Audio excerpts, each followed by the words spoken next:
সাকিবের কি অপরাধ ভাই? তো রাজনীতিতে যাওয়াটাই কি আর অপরাধ? আল্লাহ যদি তার বান্দাদের মাফ করে দিতে পারে, কারণ আপনি মুসলিম হয়ে মুসলিমদের ভাইদের কেন মাফ করে দিতে পারেন না? আর প্রতিবাদ করাটাই কি অপরাধ? এই দেশে যদি প্রতিবাদ করা অপরাধ হয় তাহলে আর কি বলবো ভাই?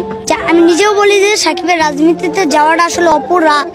আমি নিজেও স্বীকার করি যে সাকিব ভাইয়ের রাজনীতিতে যাওয়াটা অপরাধ।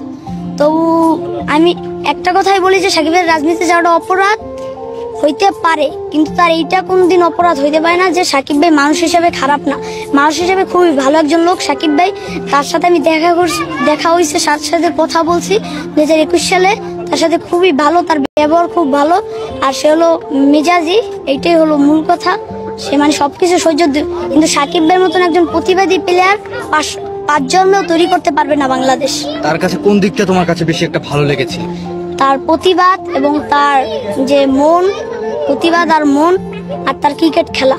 তার একটি বিষয় কিন্তু নেটিজেনদের মাঝে কিন্তু ভাইরাল হয়ে গেছিল যে এমপি হওয়ার পর সে কিন্তু দর্শকদের সাথে যে সেলফি তোলা নিয়ে কিন্তু সে একটা চটকানা দিয়েছিল এবং কি লাথিও দিয়েছিল। সেই বিষয়টি তুমি কোন চোখে দেখছো?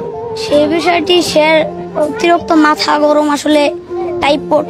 ধরো তুমি একজন ভক্ত হয়ে তার সাথে তুমি সেলফি তুলতে যেতেই পারো, সেই জন্য কি তোমাকে থাবর মারকে লাথি মারতে পারে? এবং বিগত সময় আমরা দেখেছি যে তিনি কিন্তু আসলে তার ক্যাপ জিতে আছে, ক্যাপ যখন চেয়েছিল একজন ভক্ত, তিনতলা থেকে যদি কেউ লাভ দেয় তা সে কি ব্যথা পায় না যে তার উপরে লাভ দিচ্ছে?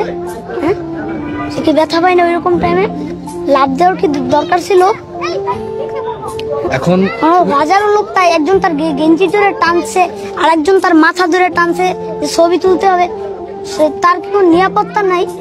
তার যে গেঞ্জি ধরে টানে, ওরকম টাইমে আপনারও মাথা গরম হয়ে যাবে, ওটা যে কোনো প্লেয়ারই হোক মাথা গরম হয়ে যাবে। তার যে পারফরমেন্স, এই পারফরমেন্স নিয়ে কি বলবেন? এই যে এত খুবই ভালো পারফরমেন্স, খুবই ভালো, বিকজ তার চোখের সমস্যার জন্য আসলে তার টেস্ট ম্যাচ থেকে অবসর নেওয়ার মানে একটাই, তার চোখের সমস্যা না হলে 2026 পর্যন্ত সে সব রকম ক্রিকেট খেলতো। চোখের সমস্যা দেখে সে টি-20 আর টেস্ট ক্রিকেট থেকে অবসর নিচ্ছে। এই যে কিছুদিন আগে যে খেলা গিয়েছিল যে 5 রান, সে একজন ক্যাপ্টেন হয়ে 5 রানের বিনিময়ে যে হেরে গিয়ে যে বাংলাদেশে লেন করছিল, সেই বিষয়টি তুমি কোন চোখে দেখছো? সেটা আমি অন্য কোনো চোখেই দেখছি না, কারণ চোখের সমস্যার জন্য সে পারফরমেন্স খুবই খারাপ করছে। লাস্ট টেস্ট ম্যাচ মিরপুর, আমার শুধু বিসিবির কাছে একটাই দাবি যে তার লাস্ট টেস্ট ম্যাচে কিন্তু চাইলে বিসিবি সব রকম নিরাপত্তা দিয়া তাকে মিরপুরে তার লাস্ট ম্যাচ খেলতে দেওয়া হইতে পারে।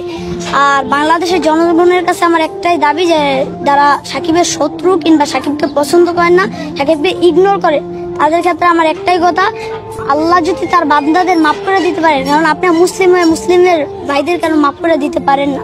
এইটাই শুধু। সাকিবের কি অপরাধ ভাই? তো রাজনীতিতে যাওয়াটাই কি আর অপরাধ?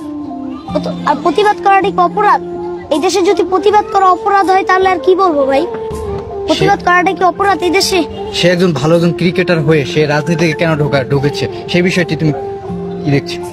সে রাজনীতিতে ঢোকার মানে হলো তার এলাকার, সে দীর্ঘ 18 বছর ক্রিকেট ক্যারিয়ার, সে ভাবছিল, সে এই চিন্তা করে রাজনীতিতে ঢুকছে যে আমার এলাকার মানুষের উন্নতি করার জন্য, এলাকার মানুষকে সবসময় ভালো রাখার জন্য, এই জন্য সে রাজনীতিতে ঢুকছে। সে তো এলাকার মানুষের কাছেও সে ভালো হতে পারে না। কোন মানুষটার কাছে ভালো হইতে পারবেন সেটা আপনি দেখাইতে পারবেন? সে তো খেলোয়াড় দিক থেকে সে ভালো আছে, রাজনৈতিক দিক থেকে সে ভালো নেই। হ্যাঁ, আমিও বলি যে রাজনীতিক দিক দিয়ে, তবুও আমার কাছে সাকিবের নামে যতই থাকুক তবু আমি একজন সাকিবিয়ান। আর সাকিব মুসলিম হয়ে মুসলিমদের ভাইদের মুসলিম